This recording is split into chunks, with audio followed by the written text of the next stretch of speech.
All right, so this lesson is the second lesson in Unit 3 and it's about calorimetry.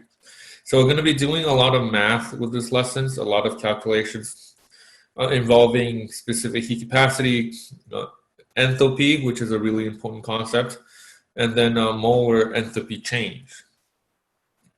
So first, let's start with a thought experiment.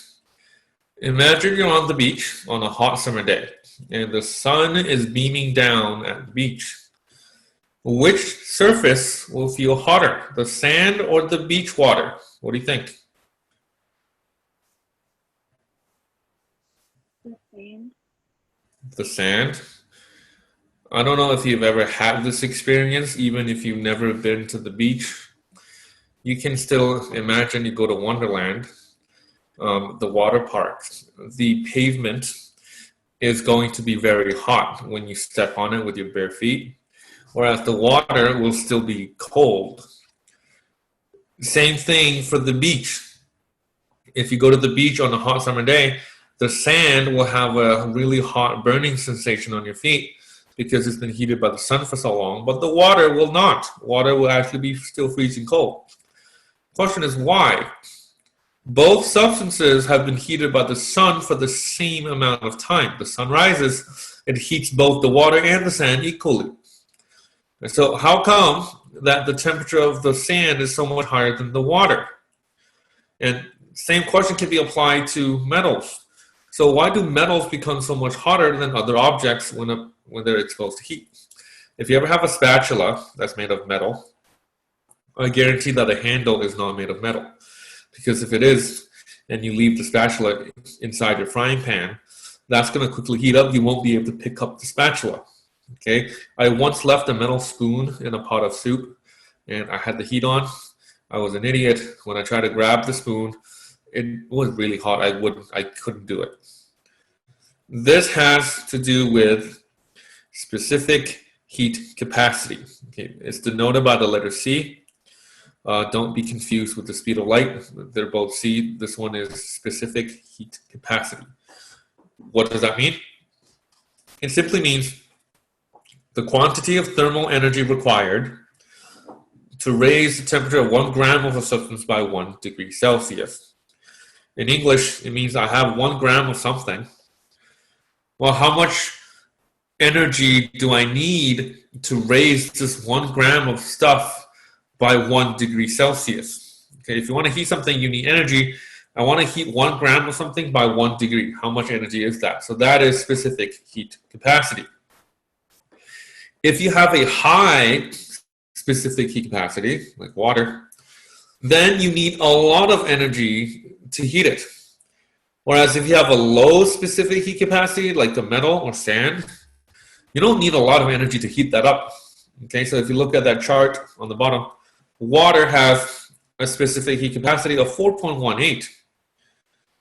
The unit is joules per gram per Celsius, joules being the unit of energy. 4.18 is, it's really hard to say whether that's a big number or not by itself. So you need to compare that to the other numbers in the table. And you can see that that is by far the largest number in the table. Water has really high specific heat capacity. This explains why the beach, the sand feels hot, but the water does not. You need a lot more energy to raise the temperature of water than for sand. And this also explains why it's so hard to boil water. You know that saying, a watch pot never boils? This is referring to how slow water boils because of the high specific heat capacity of water, which is derived from hydrogen bonding in the water. Is really difficult to separate water because of the strong hydrogen bonds. Ice has lower specific heat capacity. Iron has 0.4. That is very low. Okay, so that's why iron and metal objects heat up really quickly. If you look at sand, 0.8, also very low. So sand heats up really quickly as well. And so that's what specific heat capacity is. Now, the lesson for today revolves around calorimetry. So consider another thought experiment. What happens if a blacksmith places a glowing hot iron rod into a bucket of cold water? Okay, what do you think would happen? Somebody just using a few words, describe.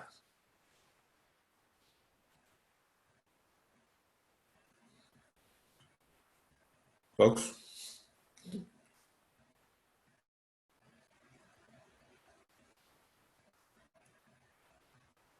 Guys, are you awake? Oh yeah. Uh, it like the hot iron and the cold water will like exchange. Like hot iron will give its energy to the cold water, and then cold water will absorb it. Yeah, that makes total sense. That's pretty much what happens. Oh, If you take, yeah, something really hot, you put it in cold water, well, what's going to happen is that hot thing will cool down. Right? That's the whole point of putting that molten piece of iron into cold water. Because if you're a blacksmith, you're trying to, I don't know, make a spatula, you heat up the iron, you start to hammer that into a specific shape, and then, okay, I'm done, I'm going to cool it down. Now you put it in water to cool it down. And the water, as a result, will heat up because of the hot object in the water. Okay, so this is basically a heat transfer from the hot iron into the cold water. Okay, and you will transfer thermal energy to increase the kinetic energy of the water molecules, thereby increasing the temperature of the water. This will continue until the two objects have the same temperature. Then heat will no longer be transferred because they have equal temperatures now. So what is calorimetry? Calorimetry is the experimental process of us measuring this reaction. Okay, we are measuring thermal energy transfer, the exchange of heat in a chemical reaction or a physical change. In this case, the iron in the water, that is a physical change. You're not changing the fact that it is an iron. So after this class, we will be able to answer a question like this. Like, for example, how much heat is released if the hot metal increased the temperature of water by, say, 5 degrees? And you can actually punch in a calculator with some equations and calculate something like that. All right, so first, what is a calorimeter? So calorimetry is the study of heat transfer. Calorimeter is a device that we use to measure heat transfer. And this device could be very expensive. You can spend thousands of dollars on like a metal calorimeter with certain things to insulate to make sure that heat doesn't escape. Or you can go to the dollar store, pick up some styrofoam cups, and it can do the same thing. And Tim Horton cups, the things that hold hot coffee or other beverages, they're designed to minimize heat loss to the environment because you want your coffee to be hot once you buy it. You don't want it to cool down immediately. So those cups are designed for heat to be trapped inside. And we learned that there cannot be isolated systems. There will always be energy loss. We just have to minimize it. And a styrofoam, Tim Horton cups, they are an approximation of an isolated system. That's our best shot.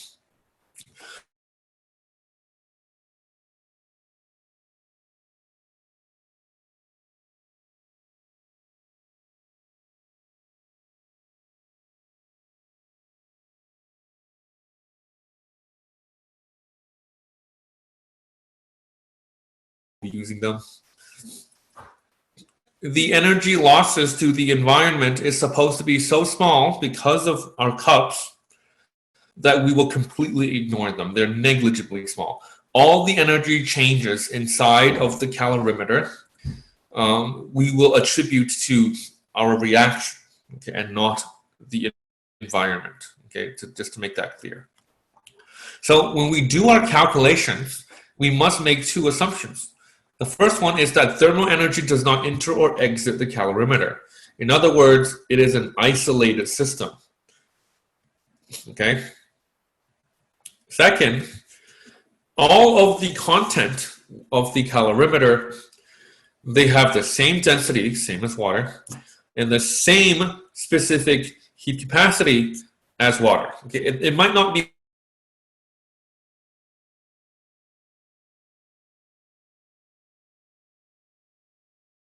the sake of an easier calculation, and just assume that it will be the same as water. Okay, so, and we will calculate using this equation. To calculate the total amount of thermal energy either absorbed or released, because energy could be absorbed or released, it depends on the situation. And that will be Q. And Q is equal to mc delta T. Okay, M stands for mass of the substance in grams. C is the specific heat capacity of the substance in joules per grams per Celsius. Delta T is the change in the temperature of the substance. And delta T is final temperature subtract initial temperature and is measured in degrees Celsius. Right, Q equals to mc delta T is a very important equation. Please know this equation. Also, the specific heat capacity of water, 4.18, it may or may not be given to you by the question. I do expect you to know that the specific heat capacity of water is 4.18 joules per grams per Celsius. What if you can't memorize that? Well, I posted a formula sheet. There is a booklet I posted like on the first day of class on Google Classroom. That booklet has like, 10 pages in it. It has a lot of tables, a lot of information. It's a data booklet. We will start using that booklet. All right, and 4.18 is a number that can be found in the booklet. So you don't have to memorize it, just whip it out and look. Okay, make sure you have that available during the test or when you're doing the assignment. So Q is the amount of thermal energy released or absorbed. Well, which one is it? When Q is less than 0, so Q is a negative number, then you have a loss of thermal energy because Q is negative. You're losing energy to the surrounding. And if your system is losing energy to the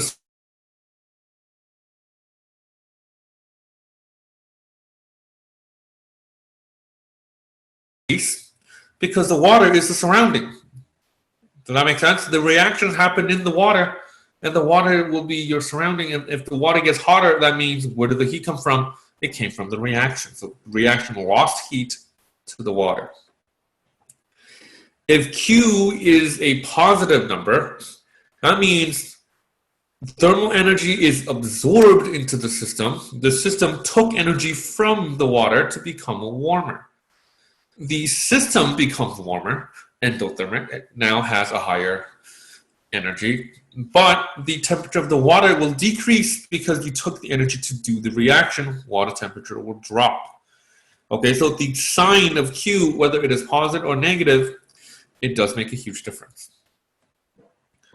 Also, if the system loses energy, the surrounding will gain that amount of energy. So the total change in energy is 0. The sum should add up to 0. So Q system plus Q surrounding should be 0. It's like we're sitting at a table playing poker. I lose $100.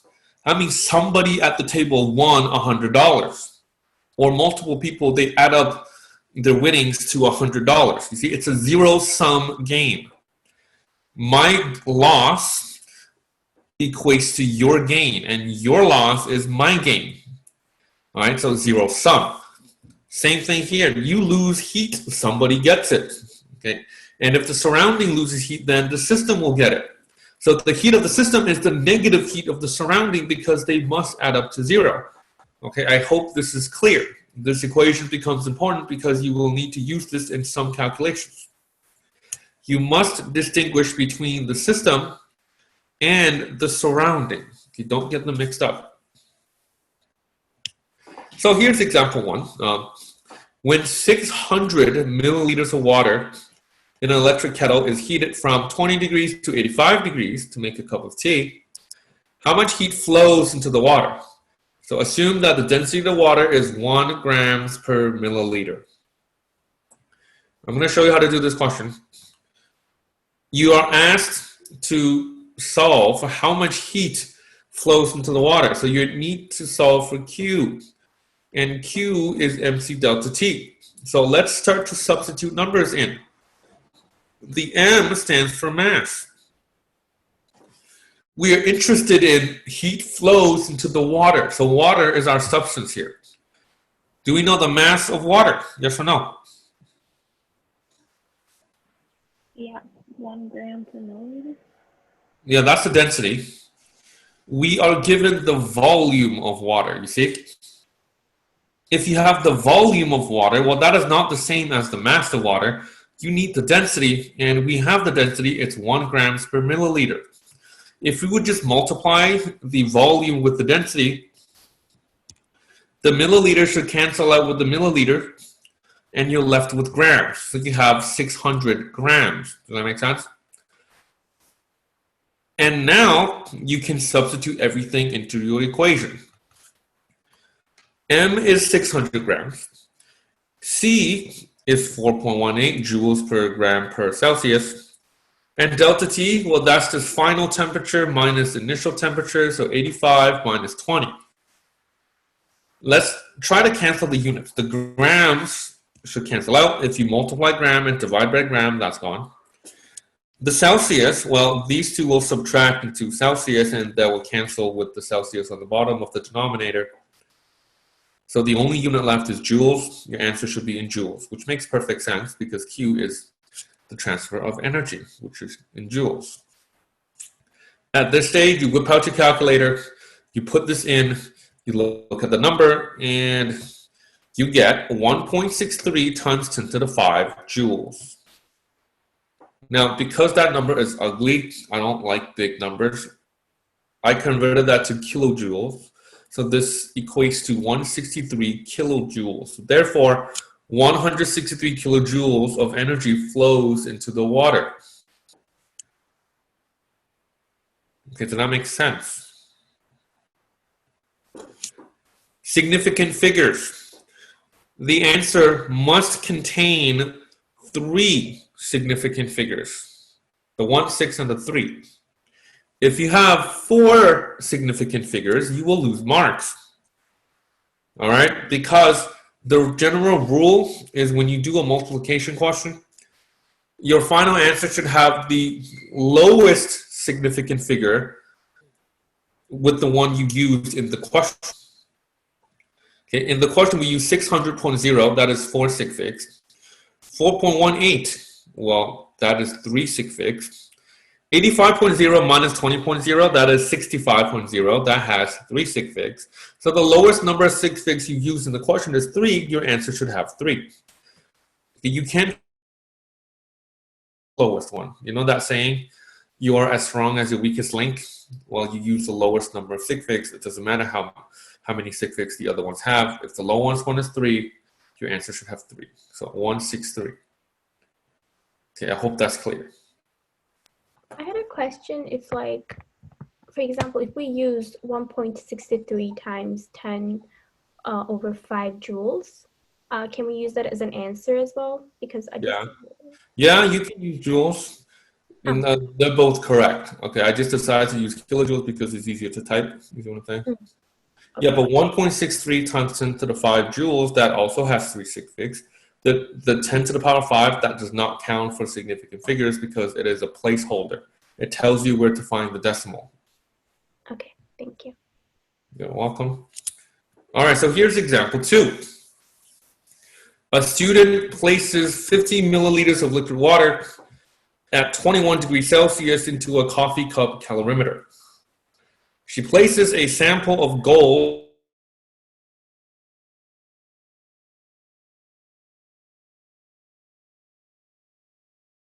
The specific heat capacity of the water is 4.18. So this time the question gives you the specific heat capacity.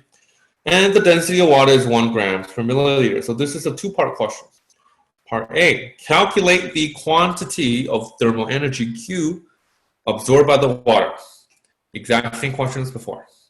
But B, it says, calculate the specific heat capacity C of the gold if its mass is 6.77 grams. So it's a 2-part question. I'll give you some time to try to work this one out. You still use the same equation, Q equals to MC delta T. But be careful what you do with the signs. And I'll take this up very shortly. I'm going to give you 5 minutes.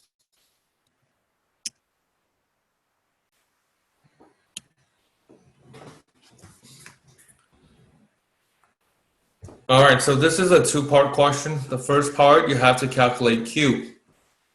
And this is the same strategy as example 1, Q equals to MC delta T. You have to be careful. Which M do we use? This is the thermal energy absorbed by the water. So you have to deal with water. We have 50 milliliters of water. The density is 1 grams per mil, so you have 50 grams of water. So mass is 50 grams. Right? So you can now substitute this into your equation. Mass is 50 grams.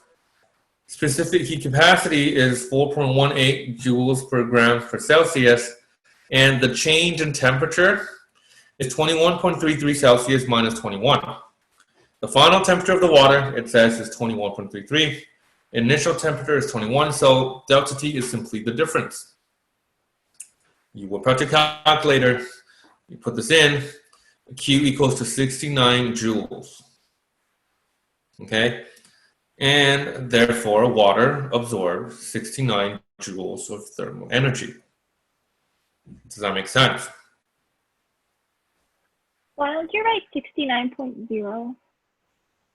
That's a good question. What about sig figs, right? I said that the correct number of sig figs should match the lowest sig figs used in the question. So let's count. 50.0 has 3 sig figs. 4.18 has 3 sig figs as well. And it seems like 21.33 and 21.00 both have 4 sig figs, so how come I have 2?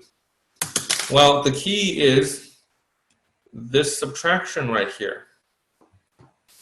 With additions and subtractions, you leave the same decimal place as the lowest decimal place. If you actually perform the math, this is 0.33. All right, so in the bracket, the answer is 0.33. That only has 2 sig figs. Right? Because this number has 2 sig figs, your lowest amount of sig figs is 2. So your answer should have 2 sig figs. And 69 has 2 sig figs. Okay, so that's a little trick here. It seems like that has 4, but if you actually perform the calculation, you subtract them, you have 0.33, 2 sig figs. Okay, does that make sense? Which is why this whole question has 2 sig figs. Did that answer the question? Yeah. All right, so yeah, that is very tricky. So please be careful. When you have addition and subtraction, you have to leave behind the same decimal place as the fewest decimal place used in the calculation. In this case, they're both 2, so the answer should have 2 decimal places, 0.33. All right, so you finished part A. It's time to do part B, and part B needs part A. So calculate the specific heat capacity C of gold if its mass is 6.77. Now here is where that trick comes in. You know that water absorbed some heat. Where did the heat come from? It must have come from the gold. It means that gold lost that heat. Okay? Whatever water absorbed is what gold lost. So therefore, the sign will reverse. Instead of positive Q, you now have negative Q. If water has to be the negative, now gold will be the positive. And also, Q is MC delta T. You can rearrange the equation to isolate for C. So C is Q over M delta T. Substitute your numbers. Negative 69 joules for the heat transfer of gold, negative because it's equal to negative Q of water. Divided by 6.77, that's the mass of gold. Multiplied by the difference in temperature. But wait, the question never told you what the temperature of gold is. It tells you the initial temperature. Gold has 100 degrees Celsius as the initial temperature. The final temperature, well, it should be the same as water, as logic will dictate. Energy transfer will stop when the two substances have the same temperature. If the final temperature of water is 21.33, you can bet that the gold also has 21.33 Celsius as the temperature. You can just use the final temperature of water. They should be the same. Okay, so that is something you have to deduce from the question. So you put this in your calculator. you should have 0.13 joules per grams per Celsius. Okay, does that make sense? All right, I just want to bring to your attention some common mistakes. First of all, if you forget the negative, if you forget the negative 69 and you write 69, you will get the wrong answer. Okay, because you will get, oh God, no. You will get a negative answer for C. And specific heat capacity is always a positive number. Okay? How do you get a positive number? Well, the negative 69 should cancel out with the negative on the bottom. You have 21.33 minus 100. That becomes a negative number. And negative should cancel, and you get a positive number. Now, here's what a lot of students will do. You will make two mistakes. You forgot the negative on the 69, and you wrote on the bottom 100 minus 21.33. You accidentally reversed them, so you made two mistakes that happen to cancel out and give you the right answer. Don't do that. I guess online I won't be able to tell. I'm just marking your final answer. I'm not actually going to see your steps. So I guess you will get away with that. But if this was a normal paper written test and I see your steps, if I see that, then you will lose marks because you made two mistakes in your steps. Avoid mistakes like that. Make sure that your signs all check out. Second thing I want to bring to your attention, it doesn't matter for this question, but it will matter for other questions. You will only round to the correct amount of sig figs at the final step. You don't round in the middle of the question. It has to be the final step. When you're about to finish, to give me the final answer, you round to the correct sig figs. In this case, 2. All right. Now, 69, the negative 69, I used 2 sig figs for that. That's actually inaccurate. You should use as many decimals as you can possibly fit in, because you're not done. Only round at the final step. If you round too early, you will have a rounding error. You will have a mistake. You will have an inaccuracy in your answer. But for this question, because this is a 2-part question, you have part A and part B, you have 2 final answers. So the 69 is the final answer for part A. That's why you rounded it to the correct number of sig figs. That's why I use negative 69, okay? If this was one big question, doesn't have part A, part B, it just asked for C, then everything in the middle should not be rounded. You should use all of the decimals. You round at the final step. It does make a difference, okay? If your answer does not match mine, even by 0.1, I'm going to have to investigate why you were off, and then you will probably lose marks. So please make sure that you're very precise with your rounding. Never round, always round at the end, okay? Is that clear? Alrighty. All right, so this brings us to a very important topic called enthalpy. Now, any substance that is undergoing physical or chemical change, you will have thermal energy. And recall that thermal energy is the sum of kinetic and potential. Enthalpy is the total amount of thermal energy in a substance. Okay, it's literally the same thing. We use the symbol H to represent enthalpy. We don't use E for some reason. We use H. E, I guess, is reserved for energy. Now, we cannot measure enthalpy directly. That is not feasible. You can't measure the energy of every single particle. But we can measure the enthalpy change. We can measure the difference in the enthalpy before and after a reaction. That is what we're really interested in. We're interested in delta H, or enthalpy change. So look at the combustion of methane example. You burn methane with oxygen. You have energy before. You have a lot of energy before. And then once you burn it, the enthalpy drops. Carbon dioxide and water has lower energy than methane and oxygen, so you reduce your enthalpy, and you can calculate the difference between them. That is our enthalpy change. Okay. We don't know how much money Bill Gates owns. We have an idea, but we don't know the exact number. I'm pretty sure he doesn't either. But we know that he just went and bought an amusement park. And I know how much that amusement park costs. So I know how much money Bill Gates spent. I still don't know how much money he has now after he spent that money, but I know how much money he spent. That's all that matters. That's enthalpy change. Okay? So delta H is the energy released or absorbed from the surrounding. It can be one or the other during a chemical or physical change. That's what we're interested in, the change in energy. So the enthalpy change of a system is equal to the flow of thermal energy in and out of the system. If the system loses energy to the surrounding, well, there's your enthalpy change. If the system gains energy from the surrounding, well, again, that's your enthalpy change. So delta H is equal to Q. All right? And enthalpy change can be positive or negative. Delta H is the difference between H of the product and H of the reactant. Okay, H product minus H reactant. If you have a positive number, that means your product has higher enthalpy than your reactant. Only then will your product be positive.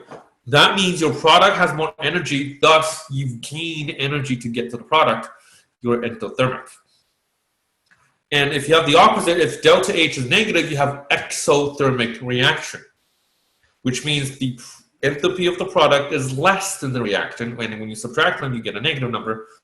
That means reactants must lose energy to become the product. You release energy. You're exothermic. So make sure you know how to read the signs of delta H to tell me whether something is endothermic or exothermic. Okay. Graphically, that can be represented with a graph like this. On the x-axis, you have reaction progress, basically time. On the y-axis, you have energy in kilojoules. In red, you start with high potential energy. So you have magnesium in acid, in H+. Before the reaction, magnesium and acid, they have high energy. But once the reaction occurs, it bubbles, it fizzes, and then magnesium ion and hydrogen gas is produced. That has lower energy. So the difference between the two is Q. Energy from your system is lost to the surrounding. As a result, if you look at the blue curve, the heat of the water, the temperature of the water is low in the beginning, but the water will heat up because you would have gotten energy from the system to heat up the water. So now you have high kinetic energy of the water. If you actually do this experiment in a test tube, you put some acid in the test tube, you drop a piece of magnesium in, and you observe. You're going to see some bubbles. You're going to see some fizzing, some gas coming out. And you will also feel that the test tube become warmer. And that is the result of the release, the exothermic reaction, the release of heat into the surrounding, heating of the water and the test tube. Okay, so please make sure you know what enthalpy is. You can understand what this diagram is trying to tell you. When the system loses heat, the surrounding gains heat. So that's what enthalpy is, the change in the energy in a system.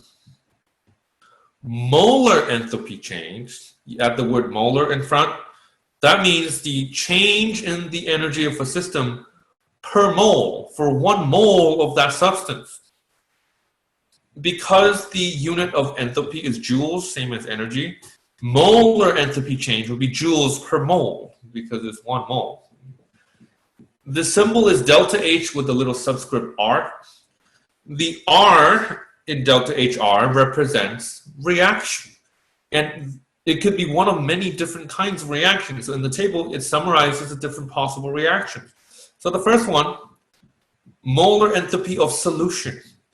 Okay, this means you dissolve something, how much energy you release or absorb.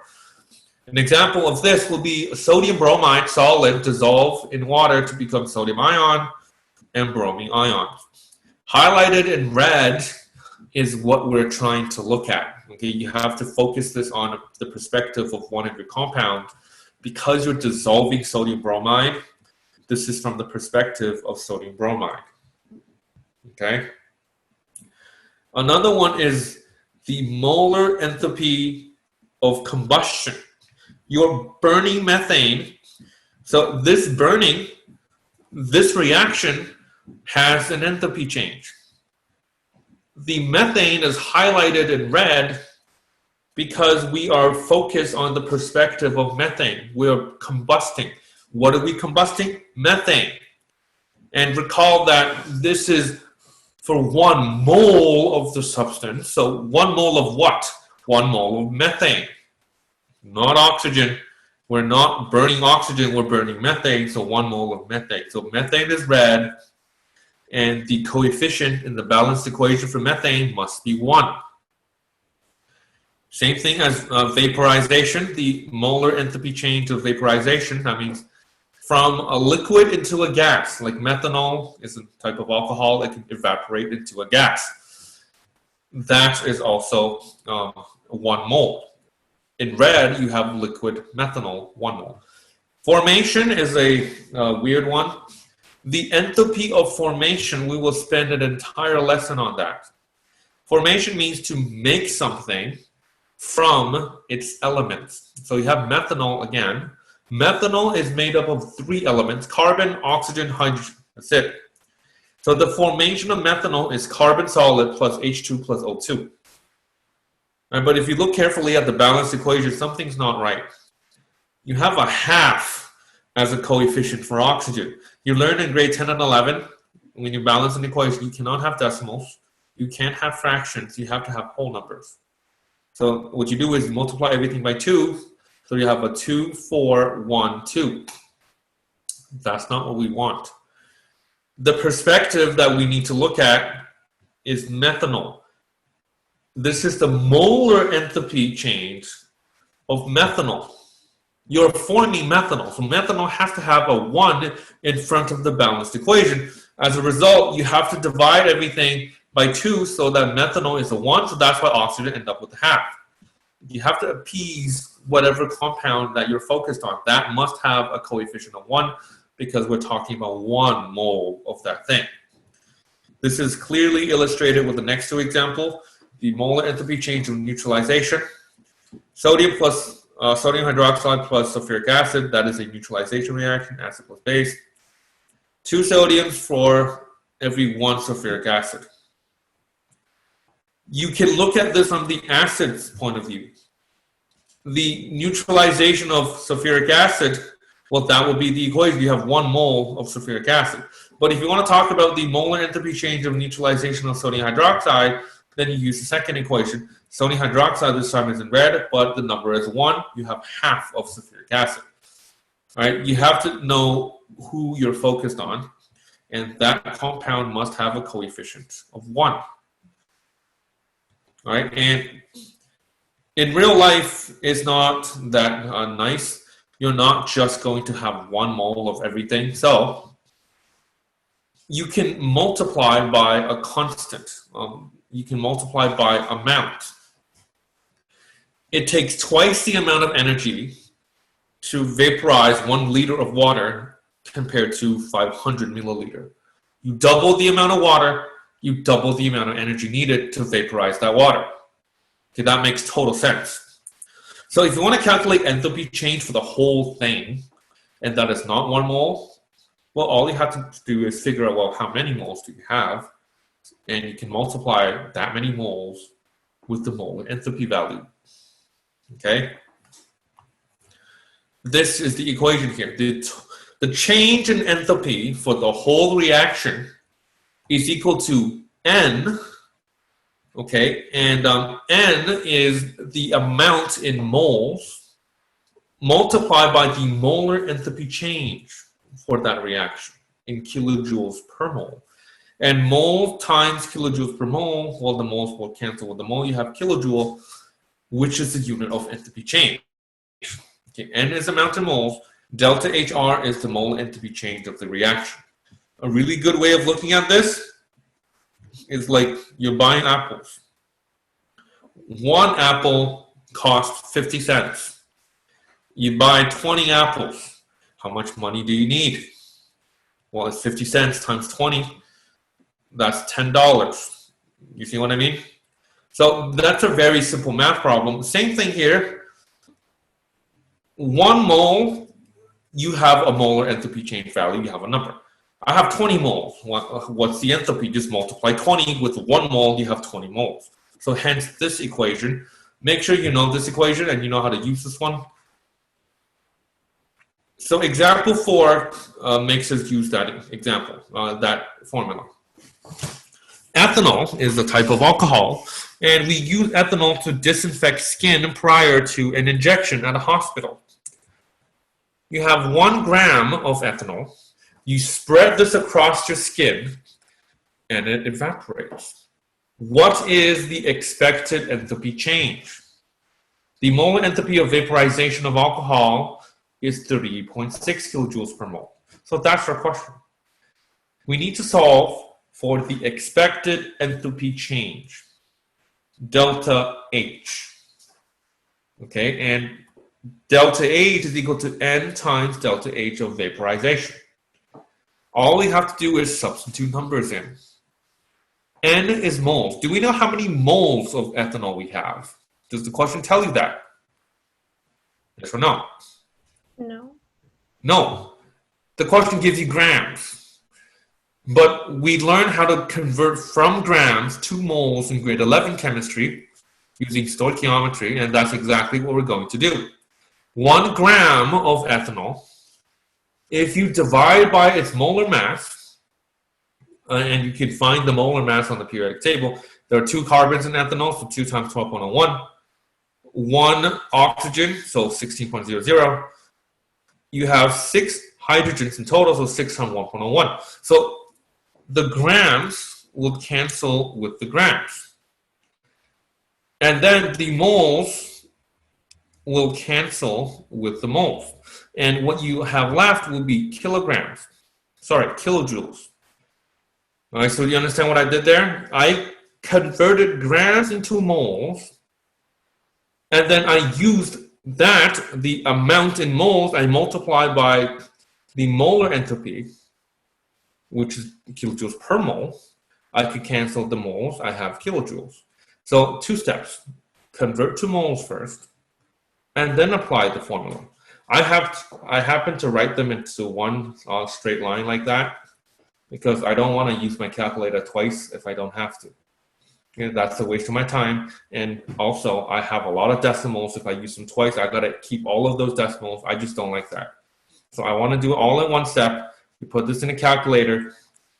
You have this number, 0.838 kilojoules.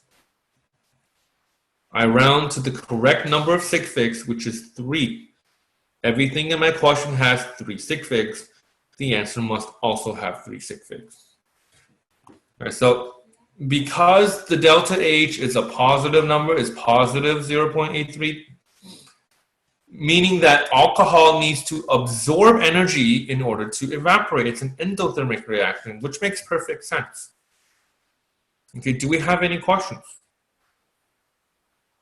For example, if we're on the test, do we have to write it as like a sentence like this, like it's endothermic reaction and then? Do you need a sentence?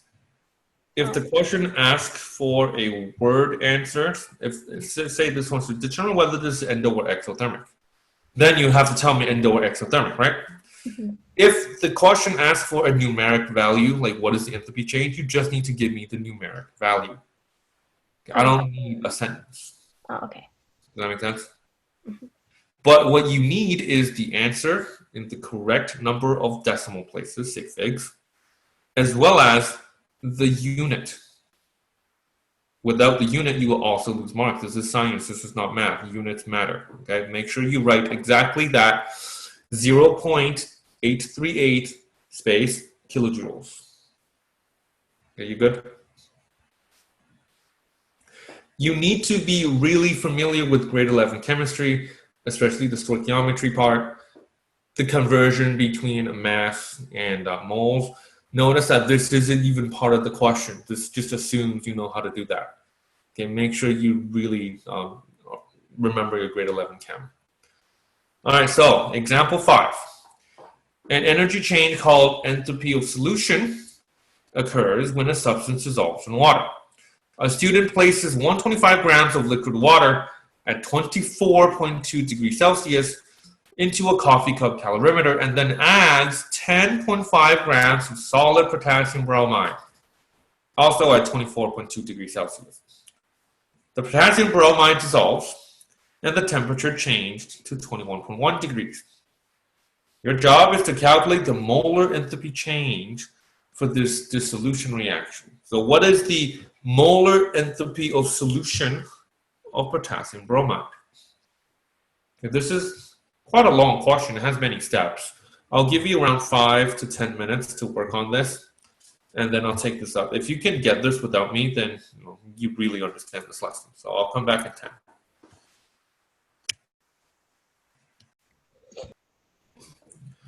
All right, this is a long question. You need to eventually end up with molar enthalpy change. To calculate molar enthalpy change, you need the total enthalpy change, delta H, right? Because delta H equals to N delta H solution. So what is delta H? Not given, so you have to calculate that. It tells you a lot about the water and the potassium and the temperature, so that gives you a hint. You got to use Q equals to MC delta T.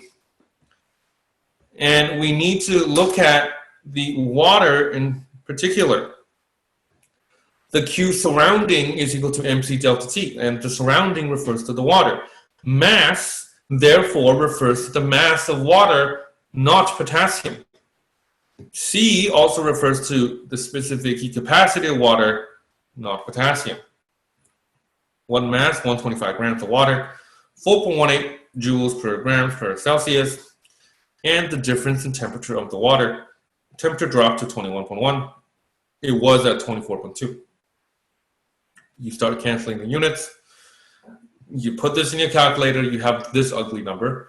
Negative 1.61975 times 10 to the power of 3 joules. Why did I bother write down all these digits? In red, I highlighted the significant digits. This question should have 2 sig figs. Now, why on earth do I have so many? Because I'm not finished. That is not what the question wants to solve. I'm using this number as a stepping stone to my final answer. So this one should have as many digits I could possibly write down. Okay, that's why I have 4 extra digits. I'm not finished. So this is the thermal energy transfer from or to the water. Now, if this is a negative number, that means water lost this energy, which makes sense because water went from 24 to 21 degrees, so you lost some heat. Where did the heat go? The heat went into dissolving potassium bromide. So the thermal energy lost by the surrounding should be the same as the thermal energy gained by the system, which is delta H. Does that make sense? If you lose this energy from the water, you will be gaining this energy from the potassium to the potassium bromide. So delta H of the system is positive 1.61975 times 10 to the 3 joules. Okay, so that's how you calculate enthalpy. Once you know enthalpy, you can apply this formula. You need to solve for N. It doesn't tell us how many moles of potassium bromide we have, which is why you need to use the molar mass to figure out the moles. So 10.5 grams of potassium bromide. You divide by the molar mass. Okay, the grams cancel with the grams. The molar mass of potassium, just whip out your periodic table, 39.10. The molar mass of bromine, 79.90, again, found on your periodic table. You put out a calculator, you get this number. N is 0.0882359 moles. Okay, does that make sense? Again, why did I bother writing out all of these digits? I am a lazy person. Okay, I will abbreviate and use a shortcut if that's possible.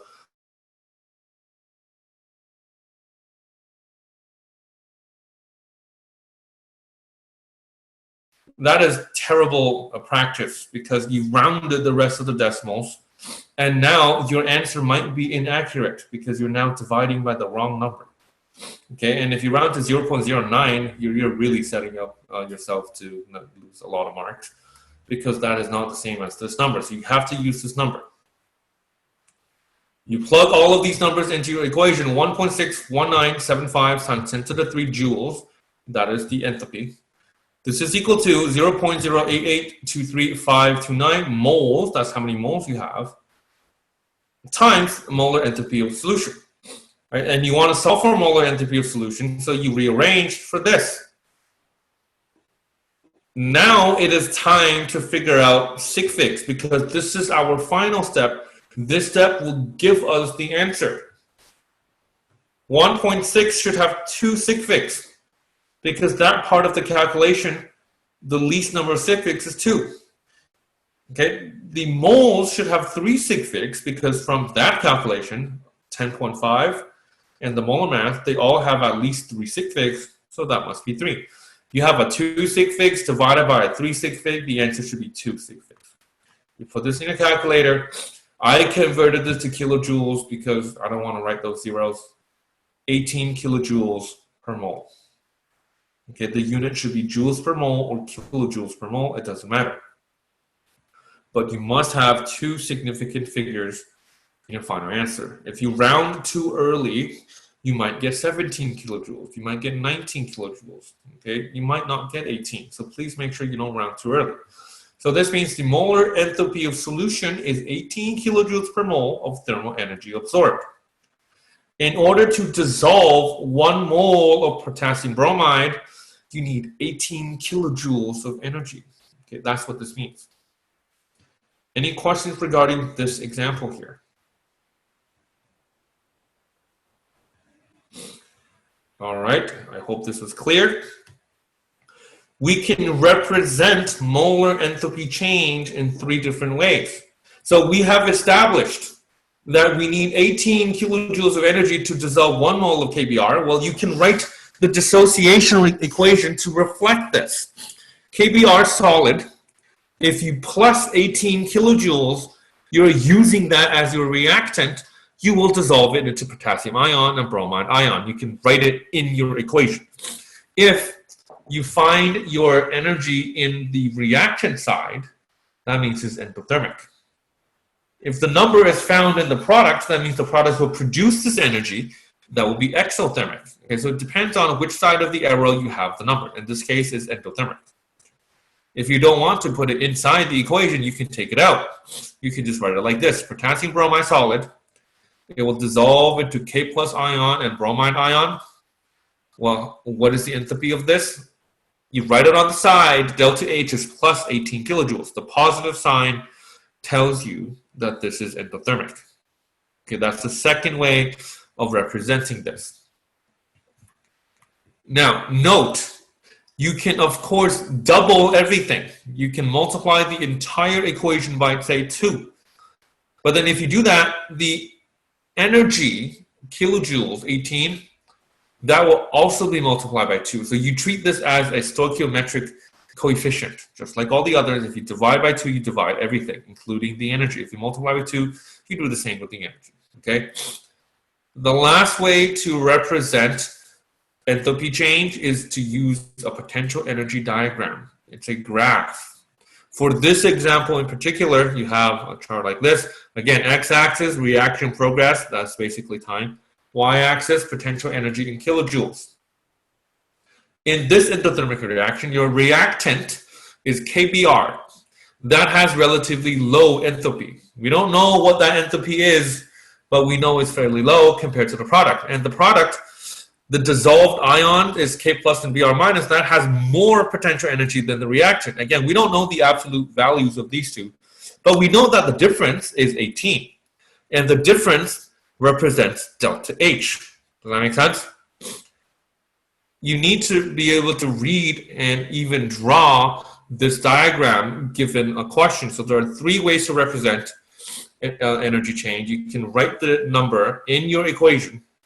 You can write the enthalpy outside of your equation using a plus sign or a minus sign. Or you can draw a graph and label the enthalpy as the difference between the reactant and the product.